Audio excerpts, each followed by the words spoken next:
What are we drinking next, Mike? All right, so next let's go with our Hessian Hefe weizen. Excellent. Traditional. The Hessians are coming. Traditional German Hefe. So when you say a traditional German Hefeweizen, this is going to have a lot of that banana flavor that is produced by the yeast. Banana clove. We can control that by fermentation temp. What we've found is that a little bit warmer temp is going to allow for a little bit more clove. Okay. And if we hold it back just a little bit, we'll get more banana. I personally like the banana more than the clove. I agree with you. I do enjoy, I'm sure you've had Francis Connor. Oh yeah. But to me, that beer is nothing but cloves. Right. And whereas it's good, I prefer more the banana side of it. Like this is, I think like this Von beer comes out Stefaner's, with a pretty good balance of the banana and the clove. I do like the clove more if we're doing a darker version of the wheat beer, like a dunkel. So we normally let our dunkel go a little bit warmer. It's like a banana shake, man. That's yeah, awesome. Yeah, yeah. I mean, we've worked on this beer for a long time. This has been in our rotation for years and years. And you use the WBO6. That's WBO6 fermentous yeast. Yeah, everything we brew at the pub anyway is all dry yeast. We find it just, we don't have a lab, and we don't push our generations, so we get exactly what we want every single time out of the dry yeast. So we use the WBO6, we use the 3470, we use the S33, which is a Belgian yeast. We use the USO5, which is our Chico yeast for all of our American beers. That's what I use for my The IPAs, SO4 for our English beers. We have a couple more of I think it's the S23 is a great American lager yeast. It's super clean American lager yeast. I recommend that yeast to people because it can ferment at a higher temperature.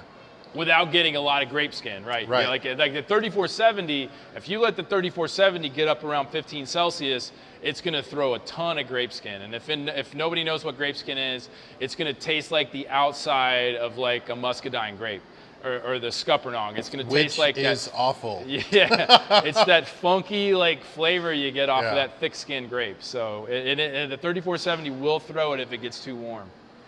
So this is the WBO6, which is equivalent, if I remember correctly, to the Y yeast Bavarian wheat.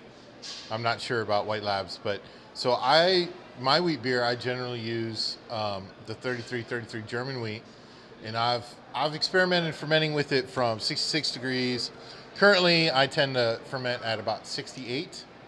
We run this a little bit warmer than this because we run it at 21 Celsius, which I want to say is about 71 or 72, I believe.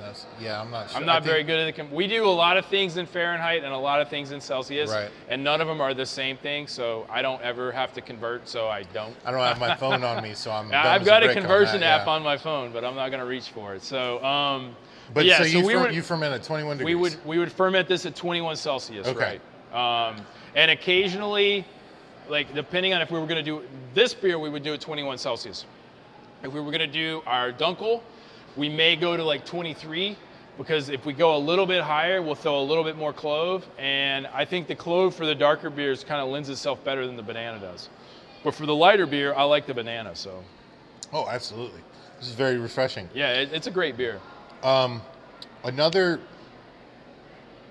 thing I have done with my wheat beers is try to stretch the yeast out by underpitching.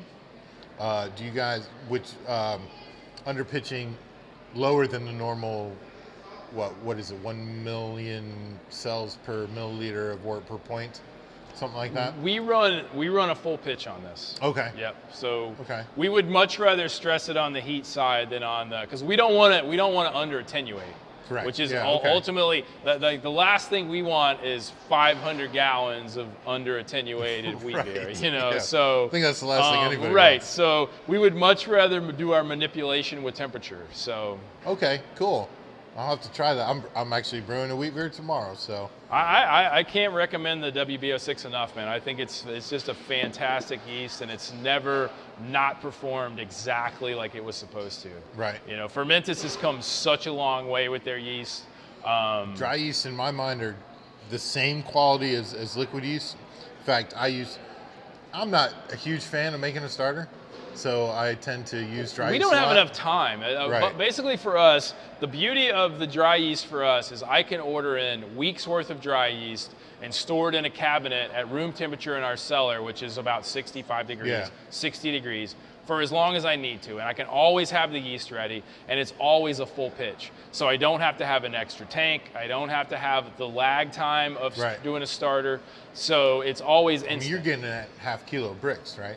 Yeah, we're doing 500 gram bricks, and we do 2 per 14 barrels on almost everything. Okay. Now the S23, we would actually use 3.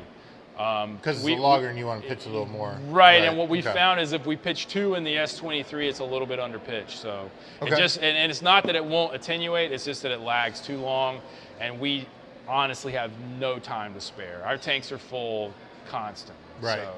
Well, in a production brewery, time's money. That's one advantage homebrewers And I mean, have. we are a brew pub, and we have a little bit more time than our production facility has, but we don't have a lot of extra time. So I mean, we don't have any empty tanks ever. We're on a very tight schedule as far as when they're getting filled and when they're getting emptied and when they're getting filtered. So there's just not a lot of extra, I mean, anything, you know. I mean, do you guys rehydrate? We do. Okay. We rehydrate with, what I do is I get the kitchen guys, when they're doing their orders, they order distilled water in gallon jugs. Okay. And that's what I use. I just basically straight up, I take the gallon jug right out of the case, I open it up, I dump half of it out, I pour the yeast in the gallon jug, shake it up, and pour it right in. Nice. You know, no reason to boil water. No. I mean, it's like, we've had no issues. We've been using dry yeast now for 5 years. I mean, bottled distilled water is going to be sterile. So. And it's 99 cents. Yeah. And it's a sterile container. Yep. And you don't have to, there's just not a lot of fiddling around, you know, and it's instant, just like just the the yeast time is. involved to boil in cool water. Now, we have used them without hydrating if we didn't have. And honestly, as long as you get, what we found is if you take a tank that's clean and dry and you dump the yeast in, you glue a lot of that yeast to the side of the tank. So dump the yeast in first. Well, what we would do if we did not hydrate is we would bring a little bit of wort in. Oh, I see. Then we would dump the dry yeast in. The Otherwise, if you're adding that yeast to just stainless, it sticks. Okay. And we've never had an issue, but it just seems to me that if you got the right clump in the right place, that you could possibly underpitch. So we always hydrate, though, unless it's just an emergency. I have one last question about your mashing profile for this beer. Do you do like a single infusion mash? Step mash? Yeah, we step mash. We step mash all of our wheat beers. We step mash all of our lagers. So 50, 60, 70? Or? This beer we would strike at about 52 Celsius. Yes. Okay. And then we would just bring it up slowly. Okay. And in Greensboro, our system in Greensboro is not automated. Like every single valve is thrown by hand, including the steam valves. So what we would do with this beer is we would mash it, and then we would just barely toggle the steam valve off so that it would just slowly ramp up, rather than stepping. Oh, you can't just set the it's more. No, there's no set. So basically, what we do is we come in and we have a very slow ramp rather than going like this. We're just going like this across everything. And if we're going too fast, you know, we'll stop. We'll stop at 65. You know, we'll sit there. You know. We'll sit there at 65, we'll sit there at 68, and then we'll knock out at 72. So. Well, cool. Well, thanks for sharing your beers with me, Mike. I appreciate it, man. Absolutely. Nice to meet you. Yeah.